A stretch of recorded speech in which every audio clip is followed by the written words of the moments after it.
YouTube lives are. And it's actually, I just told you the time, but it's 4:35 p.m.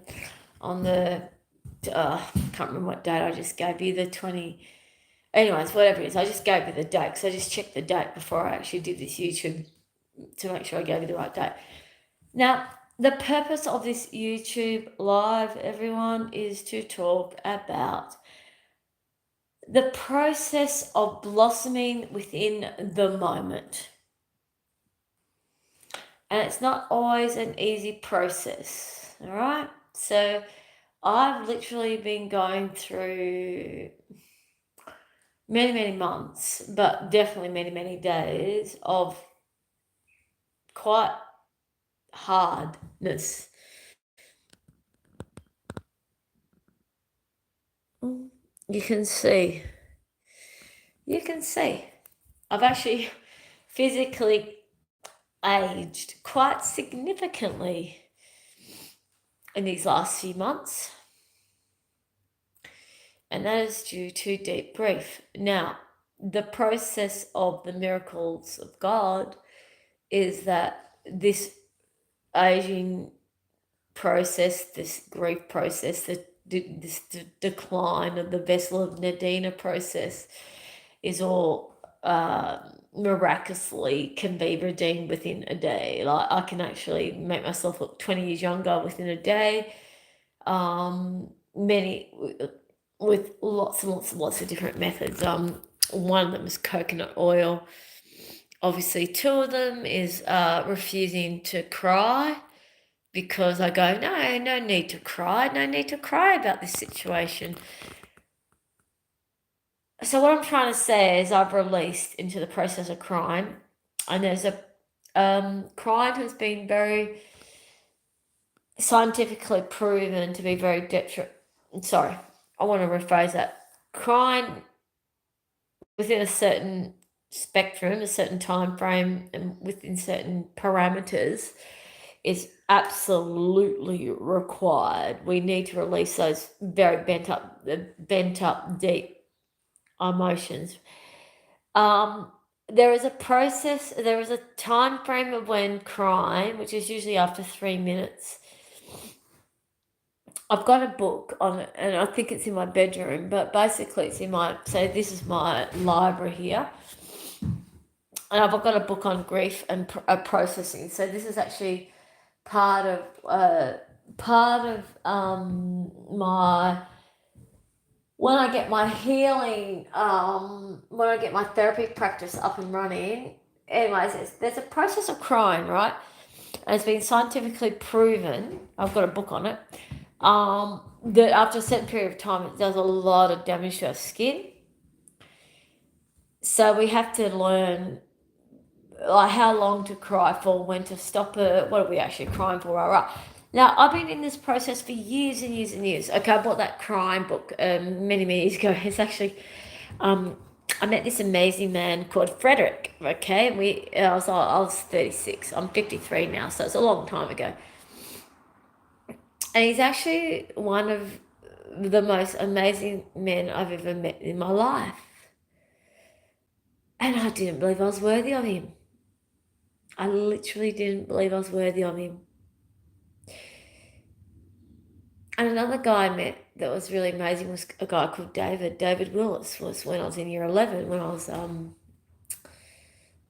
17, and I didn't believe I was worthy of him either. And so there's all these different beautiful males that have come into my life who saw my worth, absolutely not drop dead, but just completely fell in love with me and just thought I was just the bee's knees. And I was like freaked out by that, and I couldn't cope with it because I'd never experienced true devotion or love or care or kindness or true forgiveness or true compassion or true care or blah, blah, blah, blah, blah. We all know this, a lot of us know this story. So basically what I did was I pushed away those beautiful connections. I've had so many of those beautiful connections. So many that that I think about obviously now, and at 53 or 52, I'm going to be 53 this year.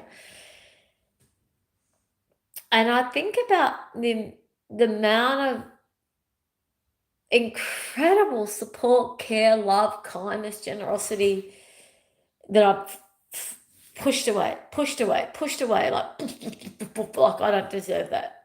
And I did it with such cruelty that I broke these people's hearts. I literally broke their hearts. The amount of people who I've broken their heart because they wanted to love me, they wanted to give to me, they wanted to give me everything I needed, deserved. They saw me as worthy. And I blocked it. I pushed it away because I didn't believe I was worthy. And I did it in such a way as to make sure they thought I was, don't bother going back, don't bother trying again, don't bother bloody giving it. But some of these people kept giving me more and more chances. One of them even came back to me a couple of years later to give me another chance. David Willis. He kept going out of his way.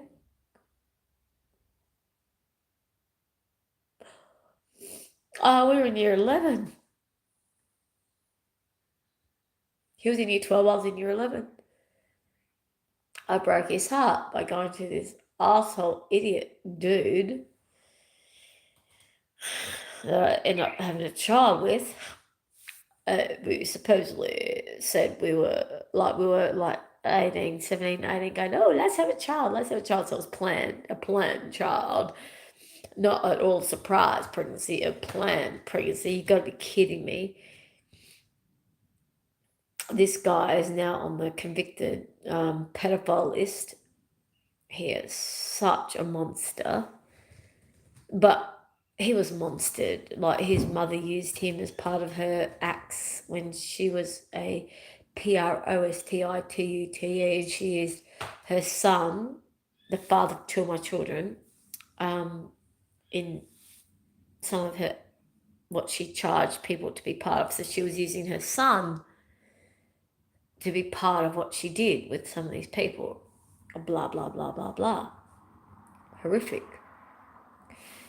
Every time someone does something terrible to us, we must take it back to why are they so evil? Why did they do what they did that was so terrible?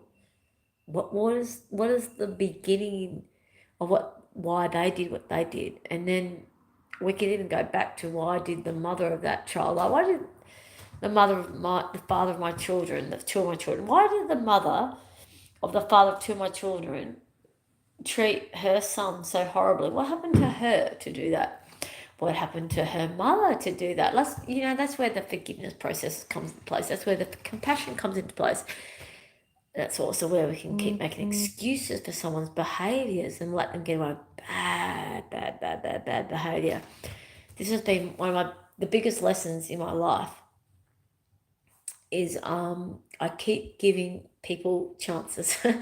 I've always given everyone too many chances. I keep giving them so many chances because I keep looking at why they do that. What set that behavior off? Blah, blah, blah, blah, blah, blah, blah, blah, blah. And then I often, in that process, deny my own deep trauma and feelings around that particular experience. So regarding the father of two of my children,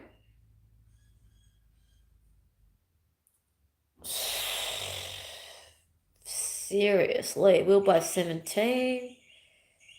I can tell you right now, it was the beginning of many years of the most horrifying abuse I've ever experienced in my life. Who could believe that a little 17-year-old could do such damage? But the father of two of my children did, because he was such a damaged being. And it took me a long time to really see that everything that happened to me wasn't necessarily because of what I'd done. I was putting some responsibility on the other person.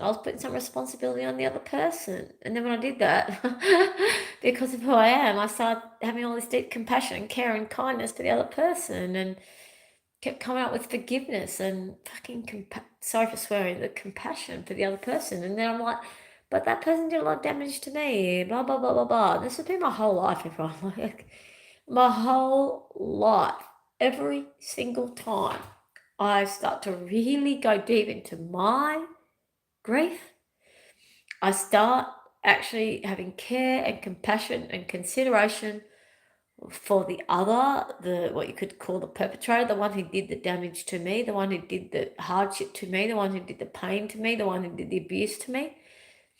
I immediately start thinking about their pain and abuse and what they went through to become such a horrific perpetrator. And I immediately start feeling compassion, care, and kindness for that person. And I immediately start feeling sad, like deeply, morbidly, depressively sad for that person, my abuser, for what they went through to become such an abuser. And then I think, oh, but what happened to the person who did the abuse to them? And then I become sad for the person, and then I go generations above them. And then all of a sudden I go, hang on, what about me? What about me?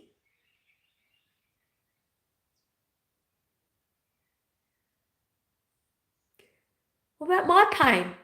What about my abuse? What about the impact of generations of abusive behavior and people not healing it, and they keep throwing it out on everyone around them and not taking responsibility for it? So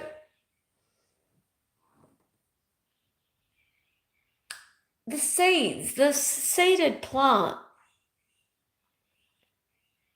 ever since I've been really young, I've been putting the plant seed in everyone around me. Look at your accountability. Look at your behavior. Look at what you're doing. Look at your impact on me.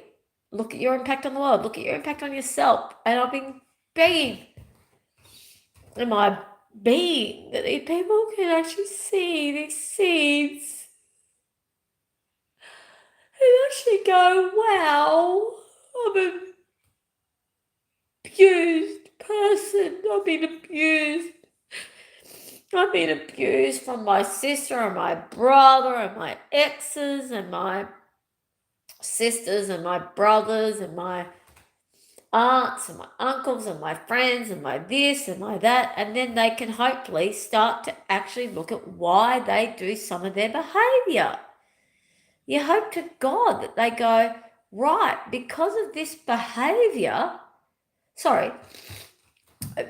because of this particular situation that has happened, I had this learnt behavior.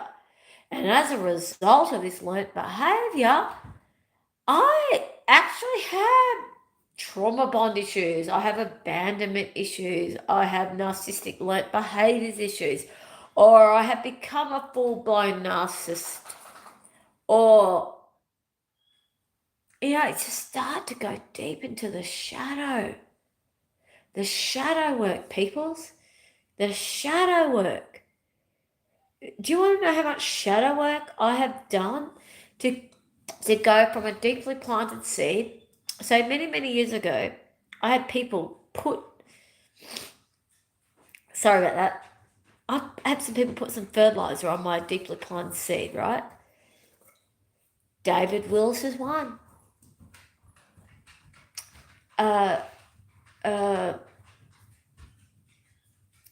Cherokee is another. Oh my gosh! In my book, when I finally write my books, when I finally write my books, when I finally start labeling it, the amount of people who have put a seed in me to show me my worth, what I'm capable of, what I'm meant to be doing for the planet. Those seeds got planted so long ago. They were so deep. They got planted so long ago.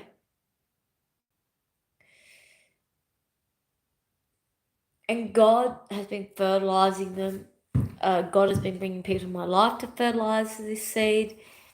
And it was very deep, deep, deep under the ground, so deep under the ground. And it was almost being suffocated and squashed from how deep underground the seed was planted.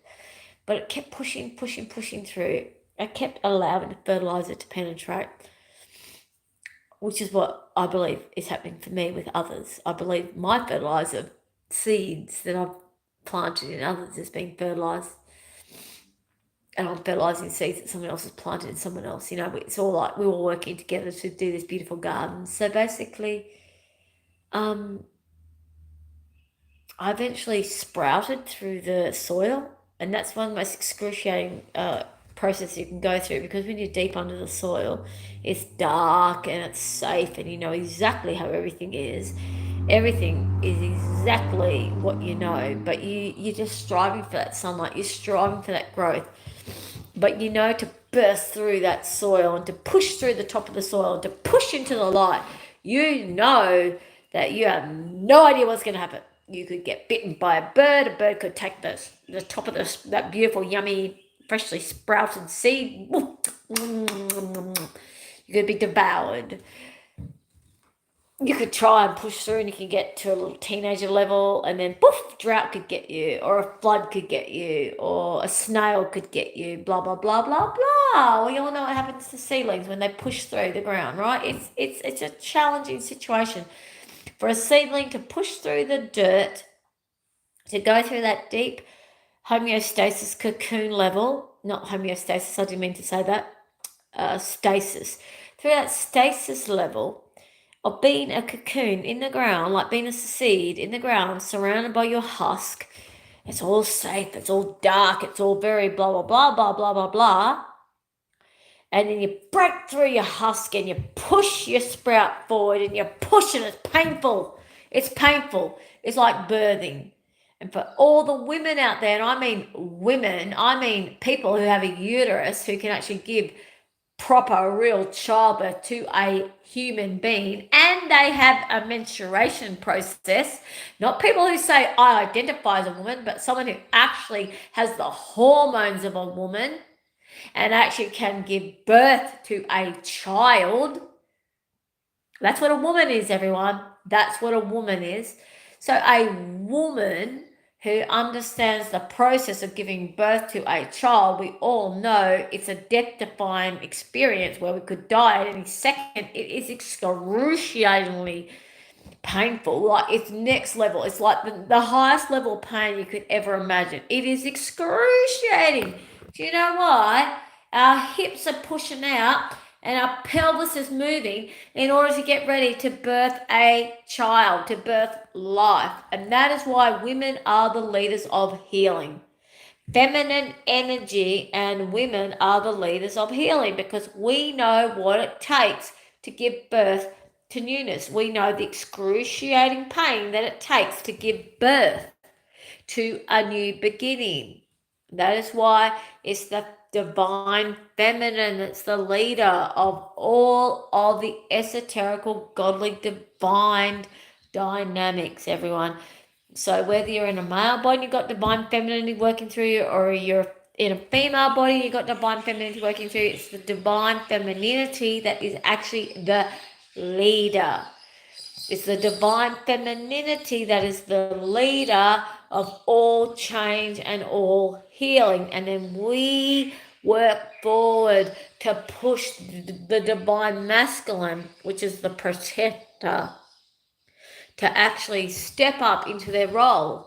And remember, divine masculine can be in a feminine body, it can be in a masculine body, but the divine masculine energy is actually meant to be the protector, and the divine feminine is the initiator. Okay, get that through your heads. The divine feminine energy must lead. Okay. In my situation, I'm a divine feminine in energy and in a female body. It makes it a bit simpler for me, and I'm attracted to males. So let's just say straight away, I don't have any issues around my sexuality, or my body shape, or my attraction to who I'm attracted to, and I identify that I understand that there's all these people that do not understand their body or their energy or their attractions, and this is so confusing, and this is another topic for another time because it is astronomically confusing. And I understand, guys, people's lovely ones, human beings, 369 Thrive Tribe. I actually get how difficult it would be for a person who identifies as a feminine, who's in a masculine body, who's attracted to masculine energy or masculine bodies. Okay, I get it. Or someone who identifies as a feminine in a feminine body who is attracted to feminine energy. Rah, rah, rah, rah. Luckily, in some ways, our society has upgraded and transformed and ascended to allow all these different variables to be more normal. However, in that, it's gone a bit mad, it's gone a bit crazy. Because it's not about whether you identify as male or female, or lesbian, or gay, or straight, or whatever. None of that actually matters. The bottom line is feminine energy, masculine energy, testosterone energy, estrogen energy. It's really simple. It's super simple. It is super simple. It's estrogen, testosterone, feminine or masculine. It does not matter what body you're in. It does not matter what you're attracted to. That is irrelevant. So get those narratives aside because they are breaking up families. They are doing all sorts of damage in our world, and it's the devil. That is the devil, okay? That's the devil. I'm grateful. Look at them. Oh, can you see it? Yes. I'm grateful.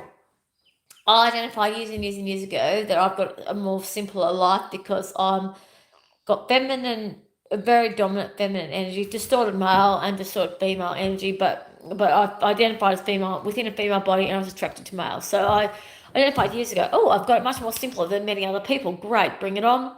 That puts me in a stance of a more calmer sort of well, not calmer, a more centered, a more straightforward, but borderline, like base point, like jumping board. Right? So but I really completely get it because I spent many, many years of my life around that community that's completely disorientated, confused, and doesn't know where they're at and what's going on, just in there, rah. So I just want to that aside. I really get it. This divine feminine, divine masculine energy can really confuse certain people. Look at them.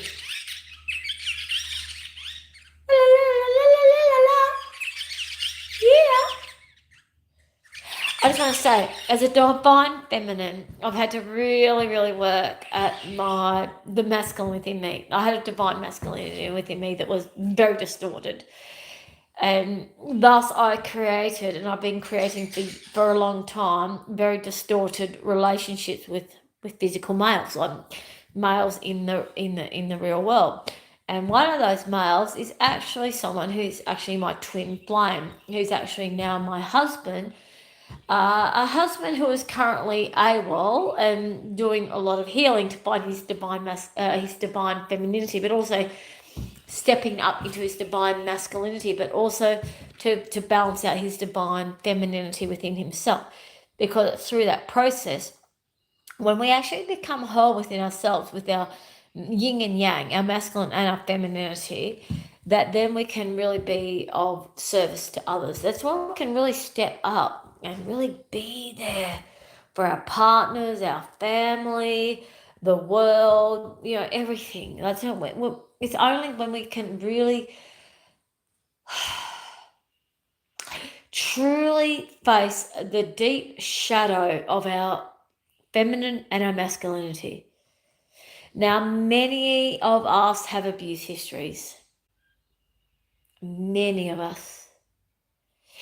Because we are an infallible, sinful, human society.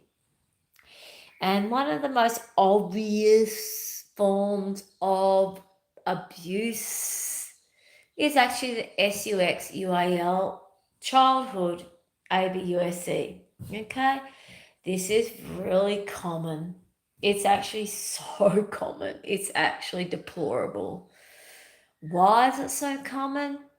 Because we are in a society where the divine masculine and the divine feminine is not being given a space to be explored or understood or healed or communicated about or reflected on, because we are in a very distorted, sinful, evil, very broken, demonic society.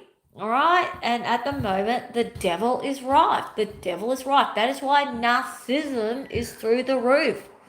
That's why you'll find the most astronomical amount of evidence for narcissistic abusive relationships wherever you go. Whoever you talk to, you can see it left, right, center. You go out for an interview with someone, you go out for any form of dynamic with a stranger or even someone who you know, and often there'll be a form of narcissistic abuse that pops up because it's become rife. Because right now we have a darkness versus light fight, warfare going on. We have a legit demonic warfare going on. Now, what it actually is, everyone, is the demons are drowning. Demonic forces are drowning. They are scrambling. They are gone. God has prevailed. God has won. God as always was going to win. It's in the Bible. I've won. There is nothing to fear. But the demonic forces are doing as much destruction and as much damage as they can before their darkness has been illuminated and no more can their darkness shine. All right? This is a very scary situation for people who have been using spell work, going to the demons and the demonic world to somehow get their power. Okay, this is actually looks in the form of people have been using drug abuse to actually get through the day, people using any form of addiction. So if they're using television, chocolate, work, sex, blah, blah, blah, blah, you name it. So all of these people, right, they're being shown that their ways are of the devil. And so they can actually, they're now in a situation where they can actually change and completely redeem, or they will become part of the devil collect category.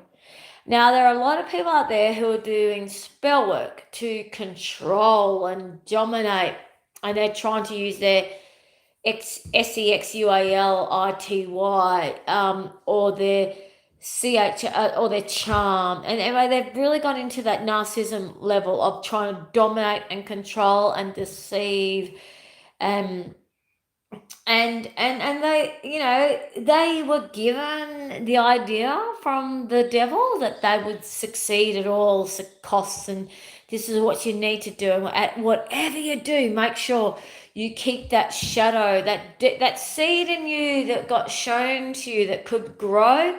Don't you dare let that seed sprout, because that's too dangerous. Do you not dare let that seed sprout, because then you are at the risk of being killed. So whatever you do, stay small, stay small, stay small, stay small.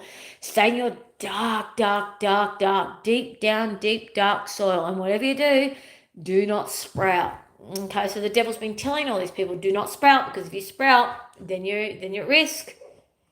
And I won't protect you. If you choose to sprout, I won't protect you.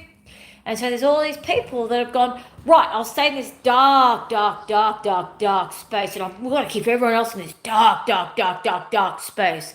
And I have to make sure everyone stays in the same space that we all know so well. We've got to stay small and dark and squashed and keep our husks on and never show our true flowers, never blossom. And these poor darlings, they're actually living in a place of fear. They literally are living from a place of repression, oppression, and fear, and it is actually of the devil. It is actually demonic energy that's keeping them that small. to push through that soil and to sprout up into the sun, they are then in the full protection of God. But they don't know that. They don't know that because pushing through that fear space is so challenging. It's so scary. It's so frightening. They think they're going to die. And this is why we need to have compassion and forgiveness for those people that stay so small and dark and repressed, and the narcissists, the evil ones, the bullies, all those people that do the most horrifying stuff that we just think, how can someone be so cruel? Why is someone so small-minded? Blah, blah, blah, blah. We've all got a story. We've all got someone who we know. We all have someone who we know that we just think, why on earth are they so nasty or evil or dark or small-minded or so caught up in fear or such a bully, like so out to destroy anything that's kind or good or soft or nice or loving. And you want to have compassion for the person, but you can't help but hate them. I'm sorry, but a part of you goes, you want to vomit. These people make you want to vomit. And you go, God, please help me let this feeling go, because I don't want to hate them. But why are they so evil and nasty and mean? But you got to remember, the most evilest and nastiest and small-minded and darkest people are the most scared. They're the most scared and they're the most oppressed. And that is why we, living within our godly spirit, we got to remain compassionate and forgiving these people, but we put it in the realm of God. We don't have to actually help them out. We just have to not hate them or resent them.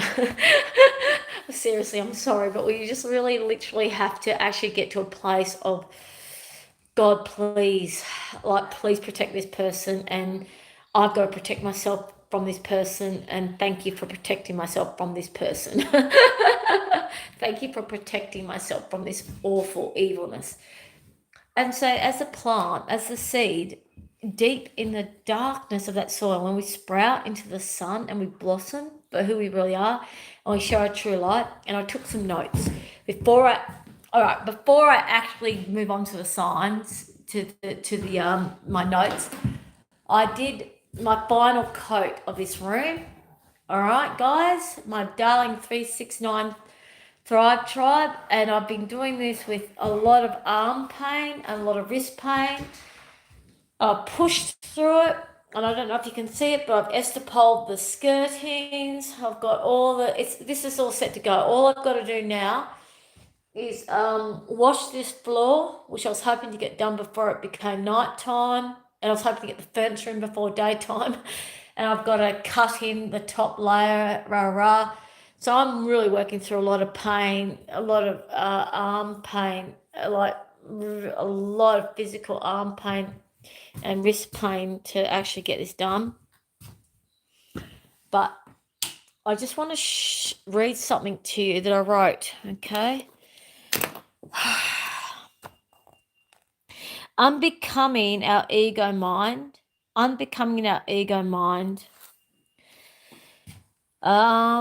So by blossoming, they plant a deep seed in soil, the depths of despair. So it's the depths of when we're deep in the soil, we're often in the depths of despair. That's when we're often caught up in our ego and our sense of our limitations and what's holding us back and our fears, and that, they're really deep in the soil. There's a seed there. And it's got this full potential to be something really amazing. But we stay small because at least we know we're cocooned by the soil. We're cocooned by the darkness. We know it's familiar. Now, everyone, please accept this. I know it's hard to hear, but this is actually about 90% of the population, if not 95 or 99%. This is what most people do. They stay within familiarity because they know what it is. It feels safe. And it might be keeping them small. It might be dark. It might be so excruciating because they've got these dreams and this desire and this ambition and this heartfelt, godly, divine purpose, but they just keep it small because they're too scared of being the tall poppy. They're too scared of people putting them down, shutting them out, saying, how dare you dream high? How dare you think you're good enough for that? How dare you think that someone would come to you with your beautiful voice of singing your exquisite voice and you think that you could actually sing to the public? How dare you think that someone would come to you and actually listen to you sing? What makes you think that you could travel around the Avon Valley and actually give beautiful music to the world, give beautiful music to this society that's actually starving for entertainment, and you're a high entertainer, you've got high quality entertainment ability and exquisite voice, godly, divine, purpose voice. But how dare you think that you can go out and actually present yourself out to the community and give your God's gift to the people? And actually have them come to you and listen to you and be blessed by you. How dare you think you can do that? How dare you think you can do that? I'm telling you right now, as your brother or as your whoever, that how dare you be so arrogant as to think that you can actually do that. So this is what keeps people small. They listen to voices like this. They actually listen to the demonic voices that makes them stay dark and small. The voices that say, "How dare you dream big? How dare you think that God gifted divine, that godly divine gift is actually for you to shine to the world? How dare you actually step up and be brave enough to show that to the world?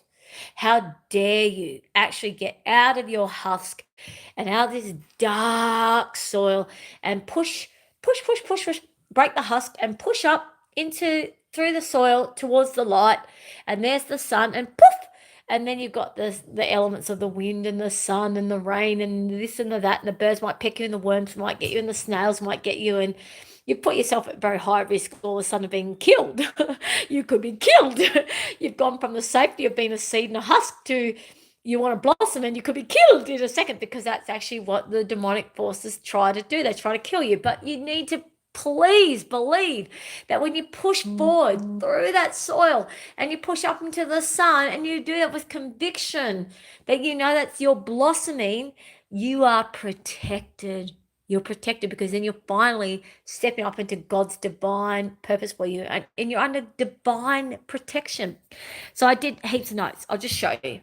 I did piles and piles and piles and piles and piles of notes on this today, and more. There's more, and I didn't know how I was going to share this with you all, but basically, the blossoming, the planting, the planted seed deep in the soil, the depths of despair of no light, by pushing through, and they feel the light, and they move and they shift and they ascend.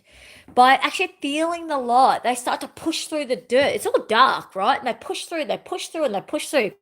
And then through that process, they shift and they ascend, and then they blossom. They blossom. We blossom. I've blossomed. You will blossom. And then in that, when we blossom up, we push forward. There's a season. There's so many seasons. Trust me on this. You've got each season. So the first season's always the hardest, right? That's why you really need to be nurtured.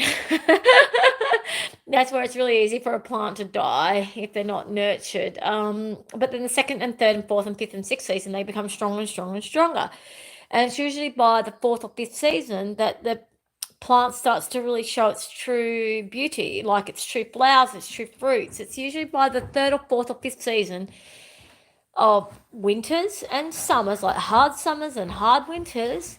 Okay, it's usually by those hardships that they then produce the fruits. And then everyone goes, "Oh, wow, wow, wow." And then they start idolizing. Okay, so the 90% people that try to push you down and keep you small and go, "Don't you dare blossom," by your fifth year, those same people will turn around and go, "Oh, wow, I want to be like you." And we have to look at these people not with condemnation, not with ridicule. Outside, look at them. They're being, where they've gone. Outside, there they are. Rambunctious, outside. They're only allowed to do rambunctious play outside. But anyways, the issue is, my loves, please, the people who will actually try to keep you small and keep it dark are then the IDIOTSs, the MAROOONSs, the completely demonically possessed peoples that we have to try to forgive and have compassion for, who then go, oh, and they start idolizing all these people. I want to be like that. I want to be like that. But the very people who they knew in their own life, or even themselves, they squish and they don't realize they've got the ability to be that. They've got the ability. Okay, so they go from condemning to idolizing. Okay, because they don't know any different. They don't know what it is to actually do and be. We must not stay small because of these people. And trust me, everyone, please trust me. Most of us are surrounded by these people. We can call them narcissists. Just for simplicity, we'll call them narcissists, because I've been learning a lot about narcissism. And narcissism is rife at the moment in our world because the demon world is at rife. Satan is clawing for its last vestige of trying to stay alive, because God is strong and just pretty much dominating our society in many ways. God has won. God's already won, right? Satan's out, but Satan is actually clawing with desperation to do as much destruction as Satan can do before Satan drowns and is gone. And this is why we are looking at so much stuff in our world that looks really like our world's falling apart. It's not. It's the opposite. Trust me, it's the opposite. Darkness is being illuminated. Satan is on his way out. Satan is gone. Everyone, Satan is gone. Satan has been defeated. But Satan is doing a lot of damage, as a drowning person does to a lifesaver. So when a drowning person, someone comes to save a drowning person, they often will, the lifesaver has got to be trained in not to get drowned when they're trying to save a drowning person. Because when someone's drowning, they're clawing in desperation to be kept alive. And so Satan is in desperation trying to stay alive. And so Satan is actually clawing at anything to do the most maximum amount of damage that Satan can do before Satan drowns, before Satan's gone. And that is why narcissism and evil is so paramount and so obvious, because Satan is drawing at everyone and anything.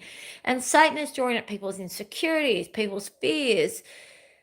Oh, it's just everywhere. Like, I know you can see this, everyone. Everywhere you look, you can see something of Satan. Turn around. See it as Satan clawing for desperation, like I do. And then you realize God is everywhere. And light and love and kindness and compassion and authentic communication and honesty is everywhere. And the darkness has been so illuminated that the people scrambling for some form of bullying, sorry for swearing, bullying domination, you look at them and you go, you poor little darling. Like, we can see them for what they are. Look at the bullies for what they are. Look at the people who are trying to oppress you for what they are. Look at the people who are trying to squish your beliefs and your joys and your magic. Look at them for who they really are. There's someone who is not allowing their seed to grow. There's someone who hasn't pushed through the soil yet. They're still under the soil, and they're still under the illusion that the soil and the darkness is keeping them safe, right? And they'll do anything to try to keep the soil around them, because they think that if they break through their husk and they push through the soil, that they could be killed. They're scared. They're in fear. That's it. They're just in fear. There's two places to live, two stances of how to live: love and fear. Love and fear. Love is God and fear is Satan. So anything of fear is Satan based. So that's doubt, that's insecurity, that's worry, blah, blah, blah. I don't know if it was a video that I haven't posted yet or a YouTube I haven't posted yet. I don't know, because I have been actually doing a lot of videos lately that I haven't posted up, and I've been doing a lot of, I haven't actually been presenting myself in my full glory, in my full godly glory. Through many different reasons. I felt very convicted today to do so. God kept telling me, please, can you stop keeping yourself small? I need you to start speaking your truth. I need you to speak my truth. I need you to get out there to the community. I need you to stop letting your fear keep you small. And I'm like saying, God, I can't cope. I can't handle. It's too much. It's too scary. It's too this. It's too that. And God's going, look, you've already done quite a few seasons. You are already such a beautiful, strong, like, I don't know if I'm a shrub or a tree. I don't know if I'm a shrub or a tree yet, okay? All right, let's call myself a tree. Okay, so I'm a tree. I've done so many seasons. I've gone through so many winters and so many summers. I've done the hard work. I've survived the harsh summers. I've survived the harsh winters. My flowers and my fruits have blossomed over and over again. People are eating of my fruit. People are getting nourished.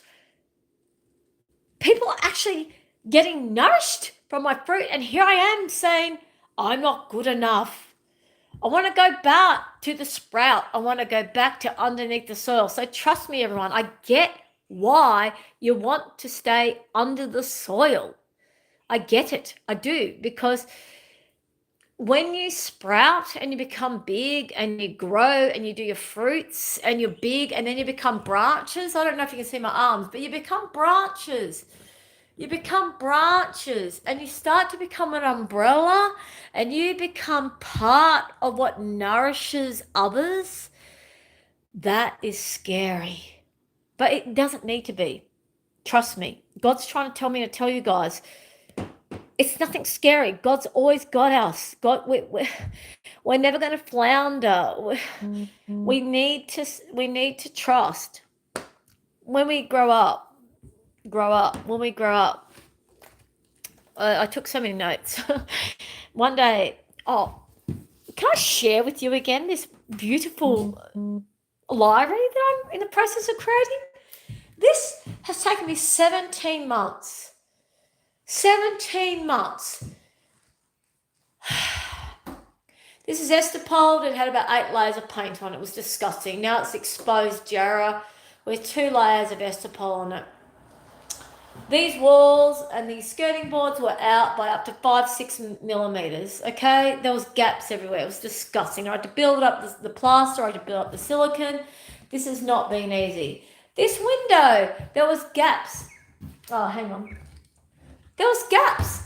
Okay, you could see a gap between the glass and the dirt and the wood. There was gaps. The glass wasn't even touching the wood. There was gaps of actually 2 millimeters between the glass and the wood.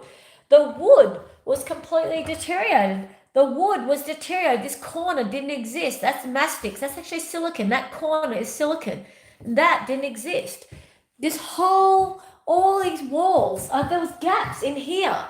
Okay, this window frame, these window frames were actually deteriorated. They were deteriorated. The glass was about to fall out. The wood was deteriorated. I've had to rebuild the wood. And then I've had to sand it back at this and that and blah, blah, blah. And it's taken me so long. And trust me, there are so many times when I want to give up. I just couldn't cope. It was too much. I couldn't cope.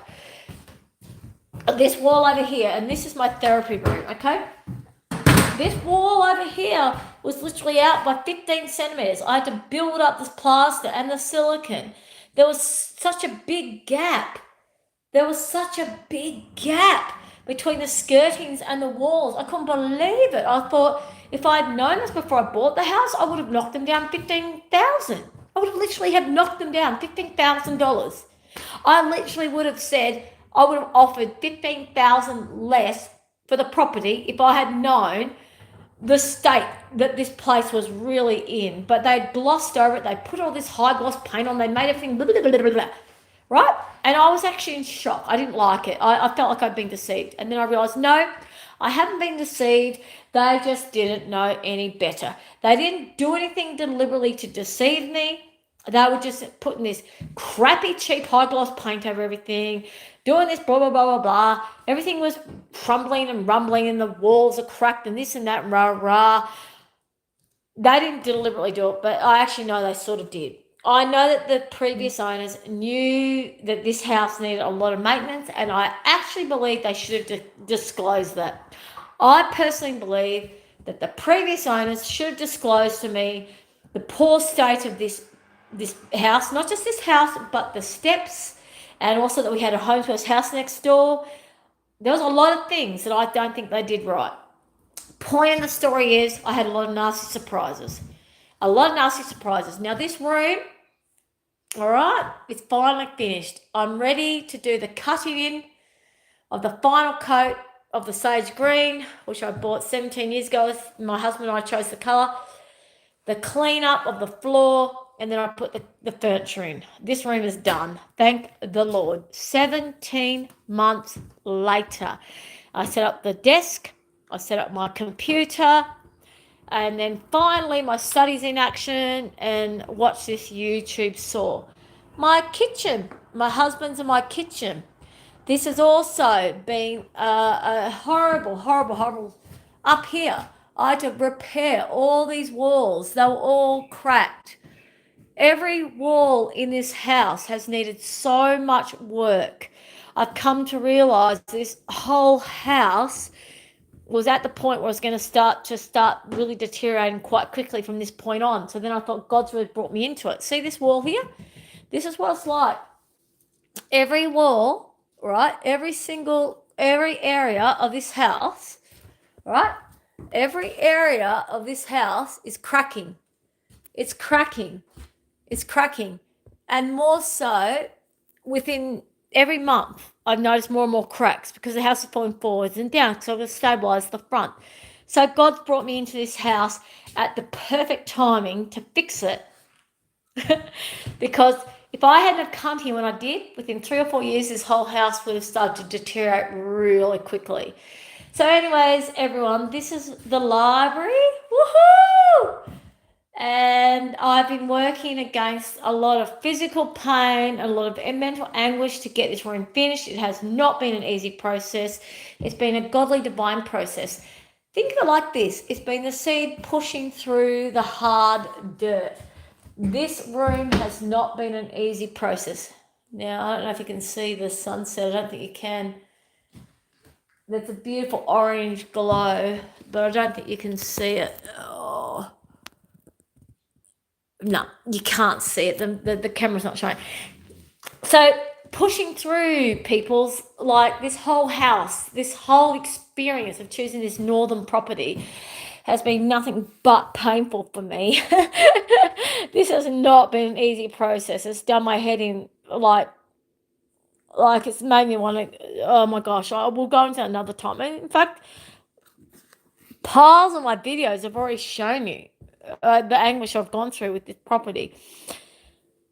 This property has pushed me through the compost period. So I was under the soil, and I got activated. I got activated to become a sprout.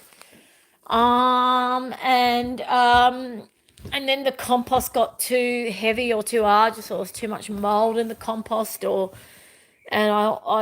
plenty of times when I just wasn't going to succeed. And then I don't know, that I pushed through that bit more of that mulch, bit more of that bark and that horse manure, and then I got more of the sun. I sprouted a few more leaves, and then I got about 8 more leaves, and then about 12 of my leaves withered and died and became a stalk.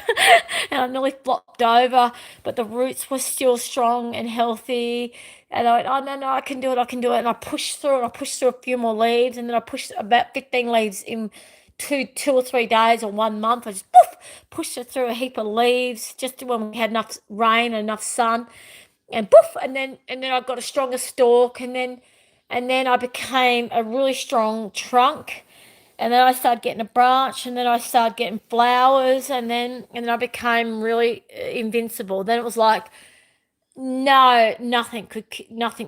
A plant always gets to that point where even a fire won't knock it out. Like a fire might burn its bark, but the tree itself succeeds or survives, and that's where I'm at now. Because I'm that seasoned. And when I first started this YouTube channel, I was just developing my trunk. Like this YouTube channel was part of me developing my trunk. And so that's the process, peoples, of with the blossoming. There's the seed. I'm just reading from my notes. There's so many here. There's more than this. But the seed the seed deep in the soil, that seed can stay there forever and never grow. Yep, you can stay in the soil and never grow. Sure. You can push forward, and by the pushing forward, you've got to feel the light, you've got to move, you've got to shift, you've got to ascend, you've got to blossom. And with each season, leaves drop. You feel like you're dying, but then over time, your flowers blossom. And then over true time, then you start to bring true light and joy to others. And you bring protection to others. You become the umbrella, you become life to others, you become an inspiration to others. And then flowers and the fruits, the beauty of what you've created then shines bright to the world. And that's when we truly start living God's light. We start to being a light of Jesus, and we start to, it's through those seasons of surviving all that hardship that we then start shining Jesus's light and God's light, and then we start really healing this planet. And it's as simple as that, by choosing love and strength and conviction over fear, and knowing we're in God's protection. And one of the processes that is just to be, just to sit, just to listen, just to appreciate, to slow down. These are all my notes, by the way. To slow down, to just slow down, and just to be in the exact single second of that moment. Listen to the wind. Look at the sky for as it is. Slow down. Watch the trees. Watch the leaves in the trees blow. Watch the sunsets. Hear the birds. Just slow down. Get away from the ridiculousness of this world. Do you know that most of this world, as what we call the world, is actually the devil? Like technology, a lot of technology. Yes, there's a part of technology that can be used for the light, but do you know how much technology is to keep us busy and fast, and to keep us away from nature, and to keep us away from just being within our vessel, to actually just be in the moment, and to breathe calmly and quietly, and to just see the beautiful sunset, and to hear the beautiful birds, and to actually see that breeze rustle that leaf, and to see that cute little caterpillar moving that's going to become a butterfly, and to see that ant, you know, that ant carrying that 10 times its weight to its, and to see that bee fly. Do you know that all those moments are actually God? And do you know when we're hurrying and we're rushing and we're going, gotta be there, gotta do this, do you know that's the devil? You know, it must be, gotta do it, should be, gotta, rah, rah, rah. Do you know anything that causes us distress is actually the devil? It's as simple as that. Gotta be somewhere, gotta do something, gotta act a certain way, gotta be a certain way, gotta look a certain way. Blah, blah, blah, blah, blah, blah, blah. Any of that energy, come on, guys. You get what I'm talking about. That energy, that energy that makes us feel sick in our gut, that energy that makes us feel anxious. Do you know that anxiety is the devil? Do you know that if we're feeling doubt and anxious, that's the devil? And that's deliberately there to take us off track from how simple and amazing life actually is. Life. Life. You look at the butterfly. You look at the butterfly's life.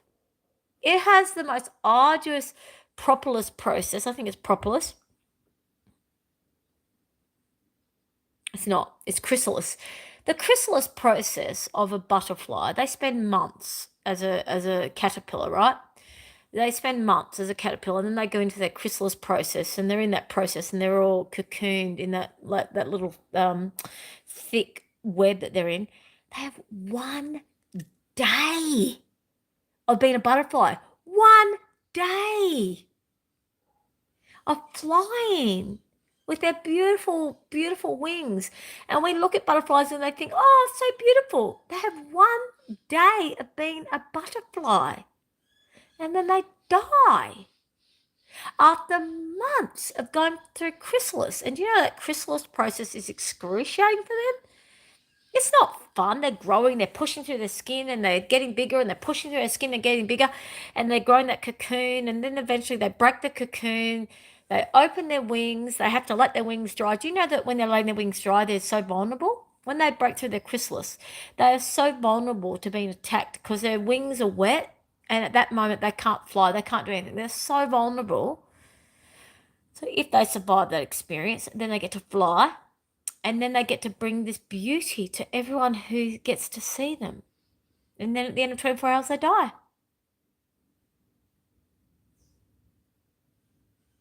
So every time you look at a butterfly, please think about 24 hours. What are you going to do with that 24 hours? What are you going to do with your day for that 24 hours? What are you going to do with that 24 hours of being alive? Because for a butterfly, that's all they have is 24 hours after months of going through arduous growing. And so many times when they could be picked off by a bird or by, all the different predators they have. And that gives that beauty. They're just, God has brought them there just to provide beauty. I've got so many notes here. So anyways, I might leave it at this. What is it? 1 hour. Good Lord.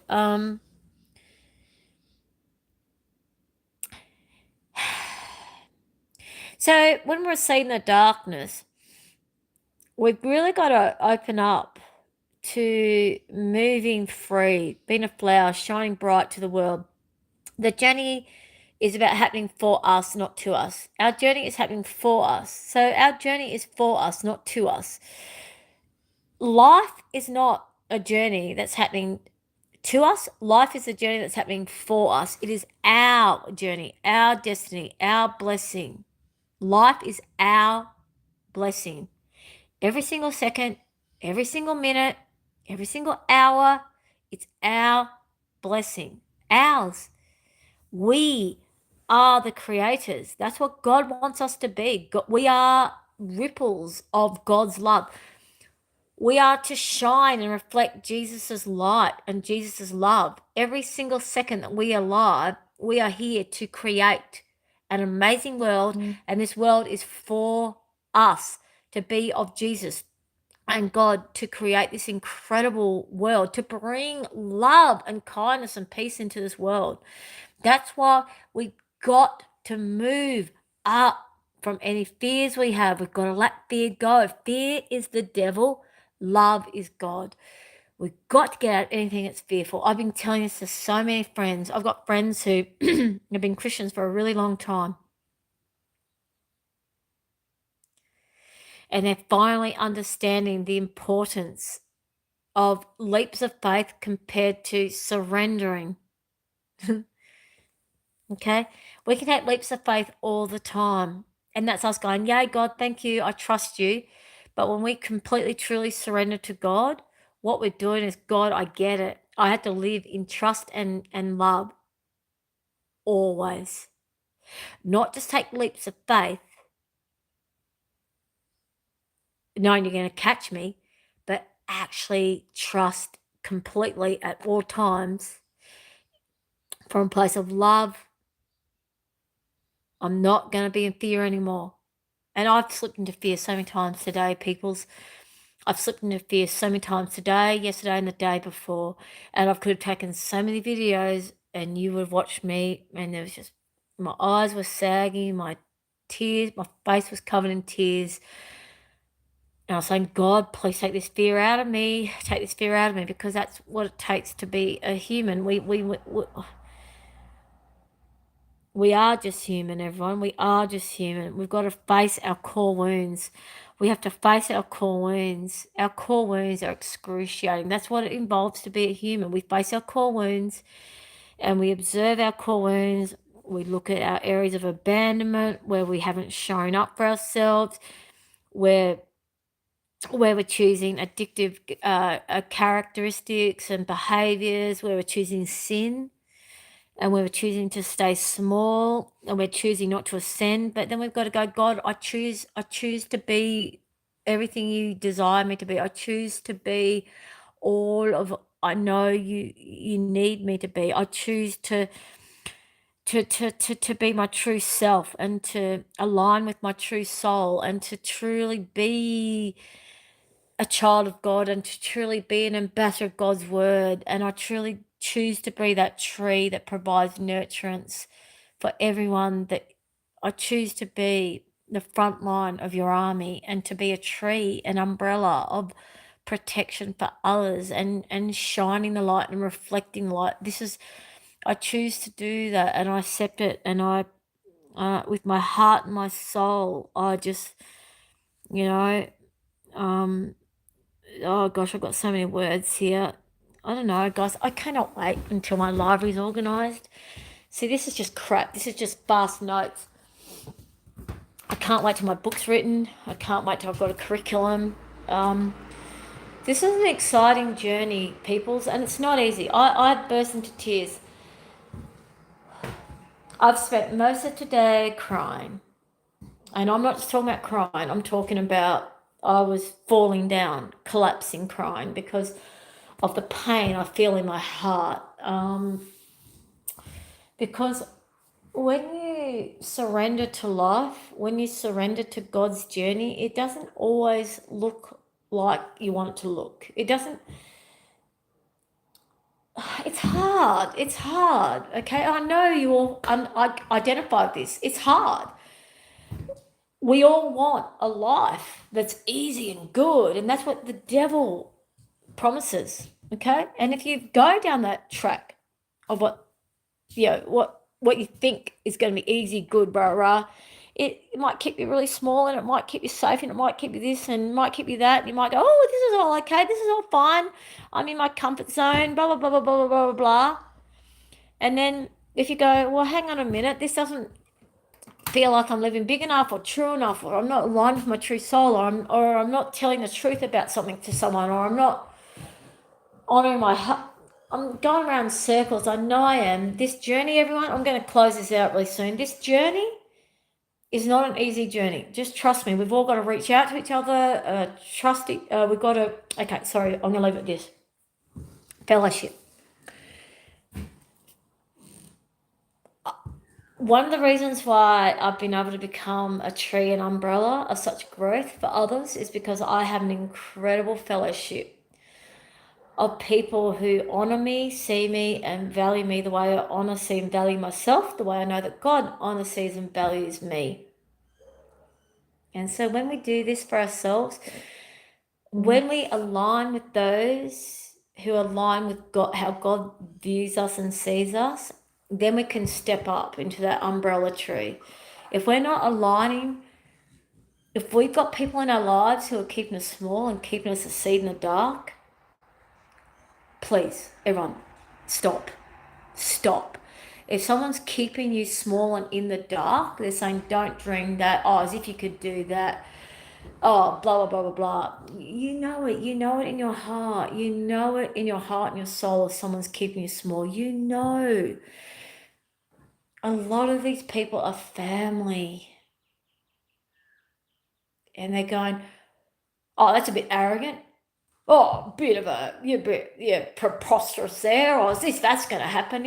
All those naysayers. If anyone naysays you, you got a dream and you share it, and if someone naysays it, this is my advice to you.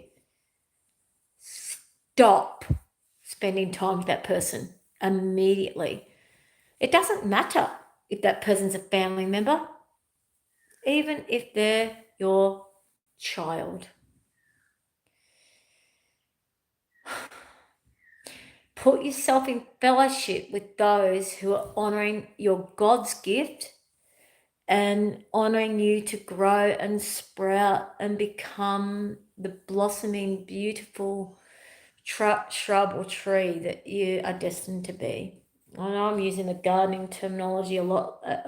In time, I'll get better with the terminology, but trust me on this, please. And trust me, I've just recently done this with one of my sons. Okay, it's not easy. It's not easy. I know it's not easy. I have a son, right, who's deeply depressed. I have two sons, okay? I have a non-gender firstborn who was born as a female but now identifies as non-gender, and their process of becoming non-gender involved obliterating any association with the family. Got to obliterate history. It's very, so I'm really aware of the political agenda that the devil's bringing in to break up families. My firstborn is also a horrific survivor of extreme incest. I try to protect my firstborn from all of that, and that particular person is now a convicted pedophile. Okay? My other two sons, one of them is a functioning sociopath and self-described functioning sociopath, and he has declared to me over and over again his adoration of me, his love of me, his appreciation of me, and he's done a lot of healing. And he's also said, Mum, how could you have put up with me and accepted me for so long? I said, because I could always see past your acts. I always loved you for who you were, and I could see past your acts. So God trained me from a very early age with my eldest son to learn to go beyond someone's act and to look at who their essence is. So I'm grateful, God, for that particular lesson, even though it's been a very challenging lesson. My second son, my youngest son, he's just someone who's done this thing that you would want to say passive aggressive, okay? It's like he's always going, oh, I can survive on Centric and I don't need... He's always got something to say that comes across as a criticism, right? And then it was so funny because I drove him home the other day, right? And it was Cheap Tuesday at El Cabarro, which is the cheapest petrol station in the Avon Valley. And it was Tuesday, which is the cheapest petrol. He goes, is this cheap petrol, Mum? I said, yeah, Isaac. Welcome to the world of owning a car.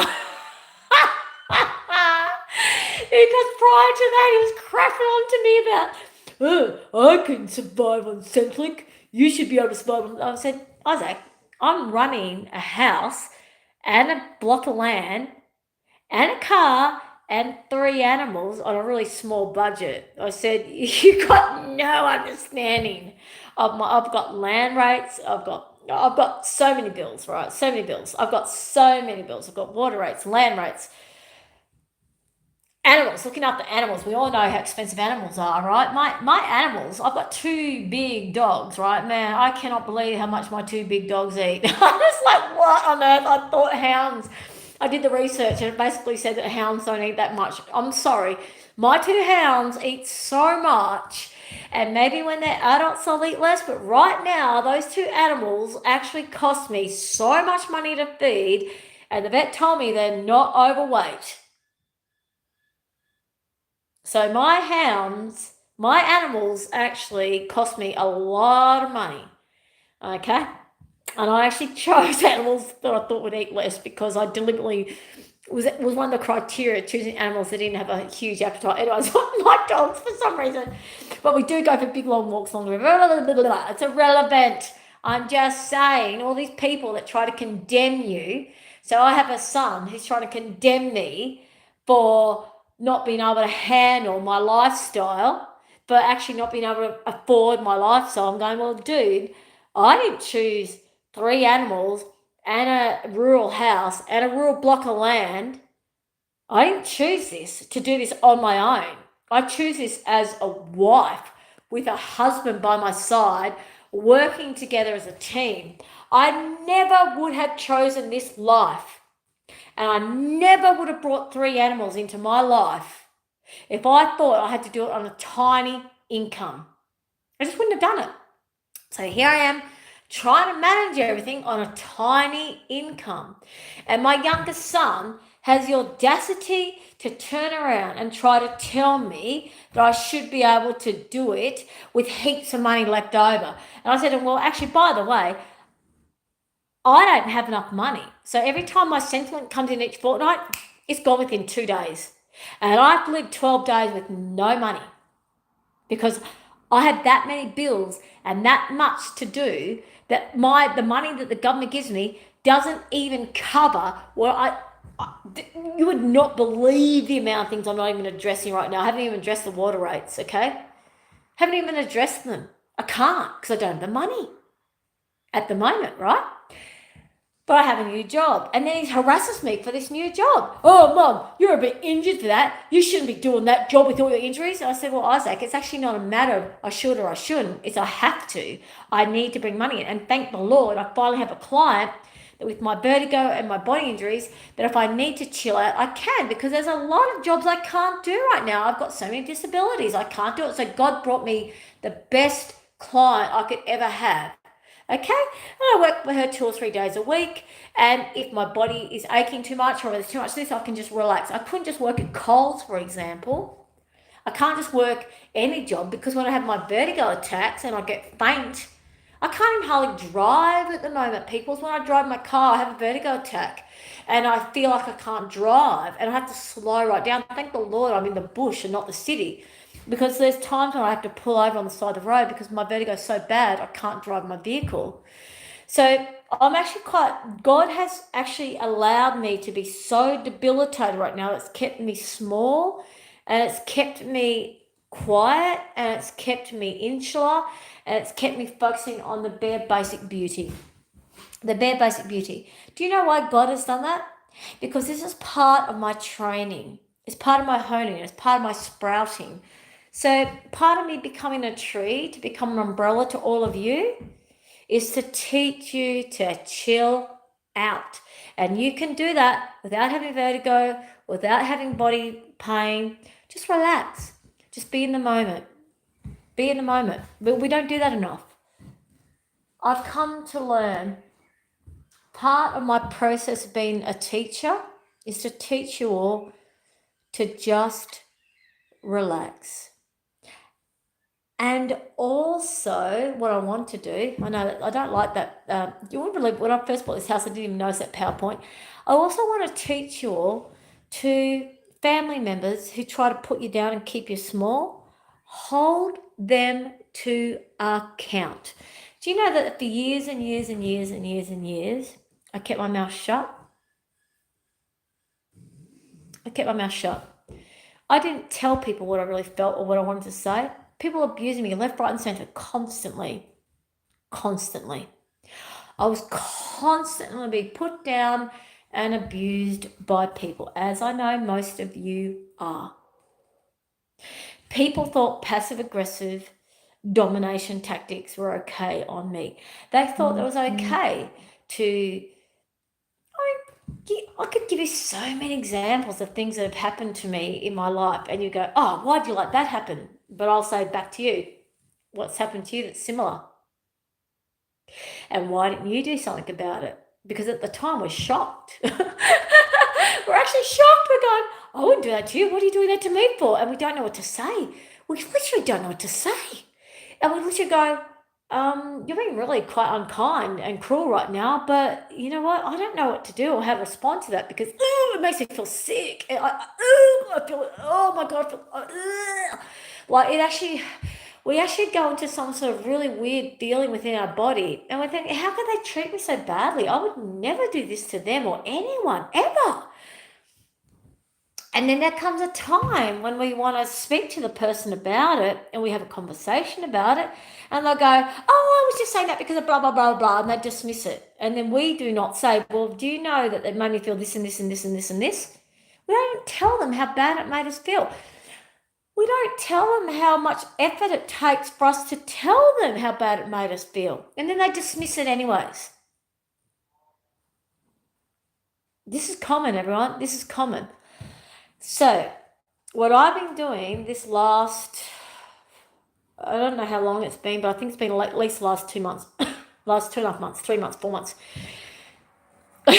What I've been doing is when someone says or does something that I really don't like at that moment and it makes me feel yucky, I go, I don't like how you just spoke to me. Do you know why I'm doing that? Watch this. God, see this arm here? It's like a wing. All right? This is like a God's wing. All right? And I feel like I've got God behind me. And God's saying, no more abuse, Nadina. No more abuse, Nadina McLeod. No more. No more. We're not allowing abuse anymore. No more. And so what actually happens, right, is I've had last 4 or 5 months, right, I've had a few people say and do various things to me. And in the past, I would have gone silent, or would have felt sick in my gut. My gut would have gone, and I would have felt this sickening, and I would have felt tight my throat, my lips, and my brain would have gone circular. Right, that's what would have happened in the past. And this is what's been happening lately. Because I've sprouted into a tree. I go, can you please stop lying? Or, sorry, I don't like the way you just spoke to me. Or, excuse me, I just saw you roll your eyes 3 times. Is this actually a professional interview or not? Or blah, blah. This is exciting. I've never had this before. It's the power of God coming through me. But seriously, people, trust me. Do it. Sooner than later. Sooner than later. The other day I said to my son, I'm not going to allow you to abuse me anymore. Stop. And he goes, blah, blah, blah, blah, blah. I said, I've been keeping myself quiet for years around you. No more. I'm not going to do it anymore. I'm not going to do it anymore. I'm actually going to step up as mum. I've said to my other son as well. I've been saying to friends. I've been saying to interviews. I've been everywhere I go now. And you know, the response I'm getting is actually respect and care and kindness. I'll tell you something else that's been happening. Some people go, I feel like I'm a bit under attack. I said, how? I just said, you just rolled your eyes. Why are you rolling your eyes? Why do you feel like you're under attack? That I've said you're rolling your eyes. Boof, back at them. Okay? This is where this YouTube's going, everyone. You are watching someone learning self-esteem, self-worth, and sprouting. Someone's sprouting beautifully. And I just can't. I'm really looking forward to hearing your stories about what's happening for you, because this is what we all need to do. We need to hold the bullies to account. But see, just please remember, the bullies are the most hurt people of all. If someone's bullying you, I'm not saying tolerate it and put up with it.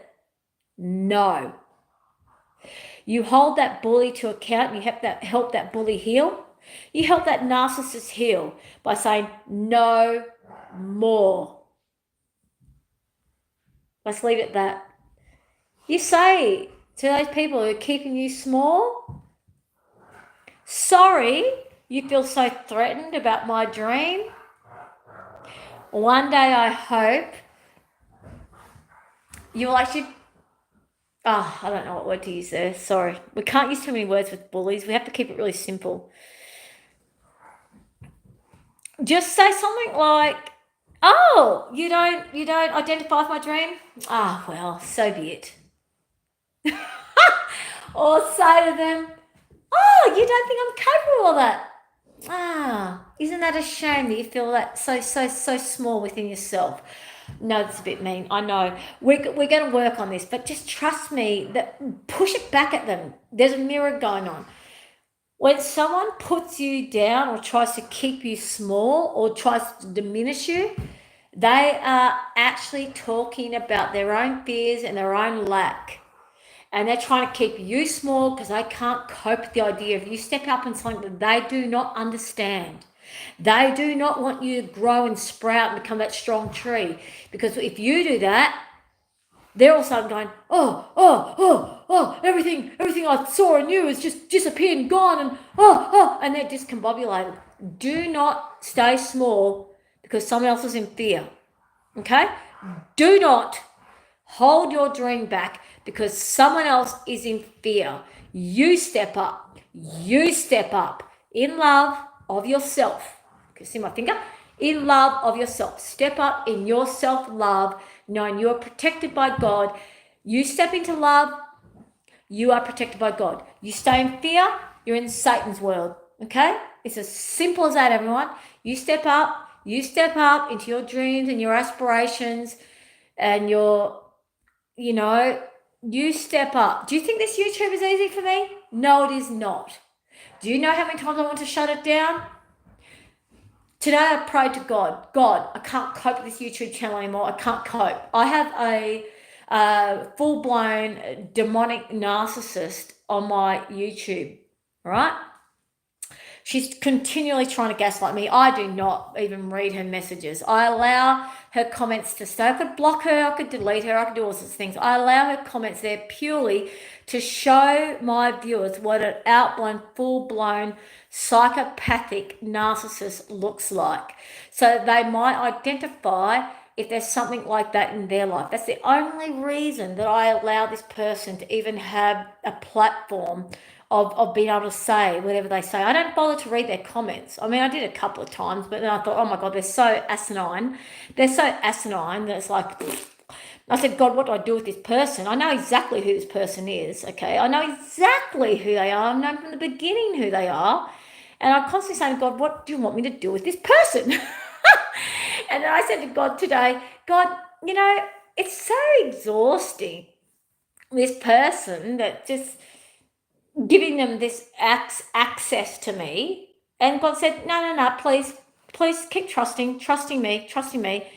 God's already told me devil's coming to collect, okay? So there's a time and a place for forgiving, and we'll go into that in the future. Like, I don't know enough about that, that forgiveness process of who to forgive and what to forgive. And sorry, guys, sorry, people's darling ones, 369 Thrive Tribe, I'm a fledgling.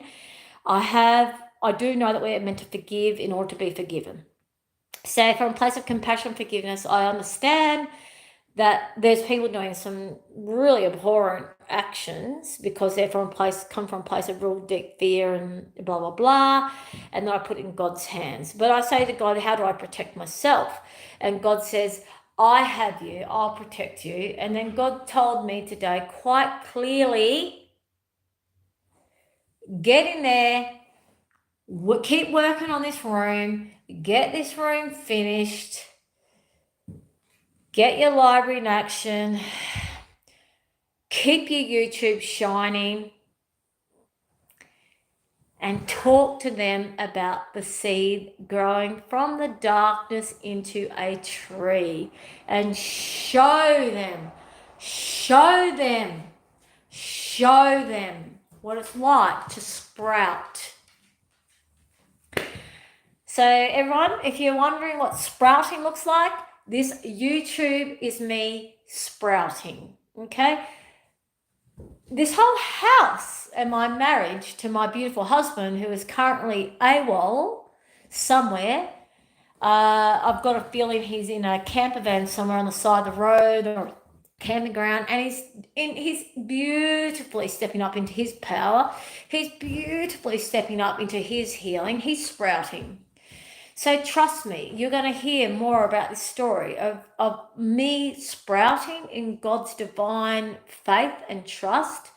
This room is going to be a really amazing therapy space of music and writing, okay?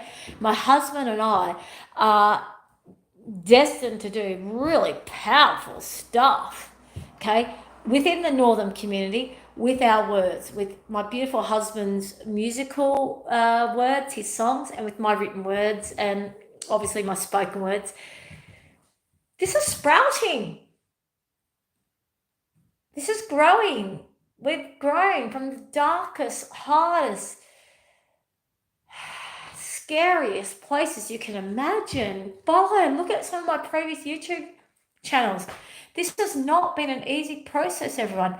And watch where this grows and watch what it creates. And look at what you can do. What can you do?